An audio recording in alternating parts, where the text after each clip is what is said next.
पिछले कुछ समय से बुलडोजर एक्शन काफी चर्चा में है। लखनऊ से लेकर के मेरठ, बनारस से होते हुए अयोध्या तक काफी मकान और दुकानें गिराई गई।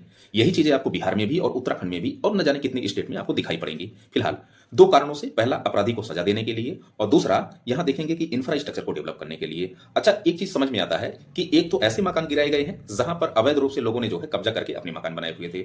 दूसरा, कुछ लोगों के लीगल भी थे और लीगल भी दुकानें गिराई गई, आवास गिराए गए। तो क्या ऐसे में आपके पास आवास का अधिकार, संपत्ति का अधिकार सब कुछ खत्म हो गया है? सरकारें आकर के गिरा कर चली जाती हैं। तो यहां पर दो प्रकार के केस का हम जिक्र करेंगे।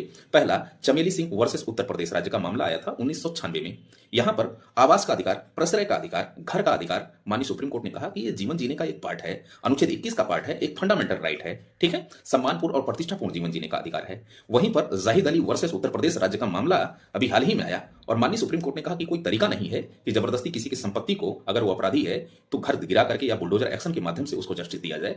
हाँ, अपने संविधान में भी देख लेते हैं कि क्या कुछ अधिकार प्राप्त है कि नहीं संपत्ति वगैरह का। तो जो मूल संविधान था उसमें 7 प्रकार के मूल अधिकार थे। उसमें से एक था संपत्ति का अधिकार, अनुच्छेद 19(1)(f) और अनुच्छेद 31।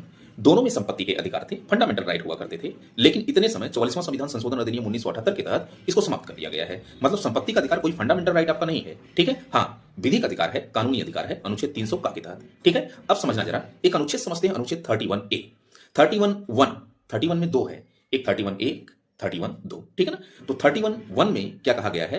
कहा गया है कि अगर संपत्ति छीनी जाती है राज्य के द्वारा तो उस स्थिति में एक विधि की उचित प्रक्रिया फॉलो की जानी चाहिए। मतलब कि अचानक नहीं कि किसी के घर को जाए और गिरा के चले आए। और यही जाहिद अली वर्सेस उत्तर प्रदेश राज्य के मामले में माननीय सुप्रीम कोर्ट ने बोला भी। और इसके अलावा अनुच्छेद 31 का जो सब क्लास 2 है वो सीधा सा कहता है कि अगर किसी की संपत्ति आप ले रहे हैं तो सबसे बड़ी बात यह है कि आप जो है उसको बाजार मूल्य पर एक मुआवजा दें।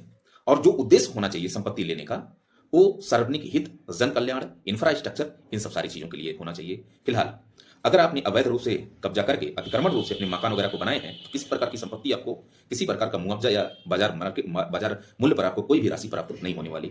हाँ, अगर आपकी वो वैध संपत्ति है तो सरकार को एक उचित मुआवजा देकर ही आपको जो है समय देकर के विधि की उचित प्रक्रिया फॉलो करके देन आपके जो है संपत्ति को छीनने का प्रयास किया जाना चाहिए। ठीक है, थैंक यू।